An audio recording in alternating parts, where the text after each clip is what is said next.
வணக்கம், கோயம்புத்தூர் உதயகுமார் இன்ஜினியரிங் பேசுகிறேன். நம்மளுக்கு ஃபிக்சர் வந்து பார்த்தீங்கன்னா வால்வு வந்து DOT valve, post pump, hydraulic cylinder வந்துடும். டயர் பார்த்தீங்கன்னா new tyre, tractor new tyre, hydraulic outer green hose. Phone பார்த்தீங்கன்னா 5M ஃபோன், 3M ஆப்பர்.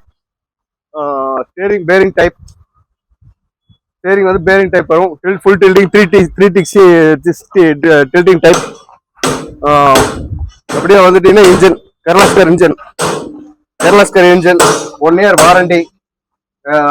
மிக்சருக்கும் பார்த்தீங்கன்னா 1 இயர் வாரண்டி வந்துடும். மெயின்டெனன்ஸ் எல்லாமே புக்கில் வந்துடும். டூல் சீட்டு வந்துடும். இது oil tank 20 litre 68 oil grade. இன்ஜினுக்கு பார்த்தீங்கன்னா 2040 ஆயில் 100 hours ரிமூவ் பண்ணி வேற ஆயில் சேஞ்ச் பண்ணிக்கணும்.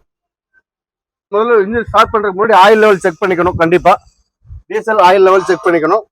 ஆயில் லெவல் இங்க கழட்டி காட்டுறேன், இதுல பாத்துக்கங்க. Before start check oil level. சரி, டெய்லி ஸ்டார்ட் பண்றதுக்கு முன்னாடி ஆயில் லெவல் செக் பண்ணிக்கங்க. ஆயில் லெவல் சும்மா வச்சிருக்க ஒரு கோடு இருக்கணும். ஆயில் லெவல் செக் பண்ணி ஓட்டிங்க கம்பல்சரி. ஏன்னா ஆயில் தீர்ந்துருச்சு அப்படின்னா நீங்க ஓட்டினீங்கன்னா ஆயில் இன்ஜின் சீஸா இருக்கு, சான்சஸ் இருக்கு. ஆயில் செக் பண்ணிட்டு இப்போ ஸ்டார்ட் பண்ண போறேன், பாத்துங்க.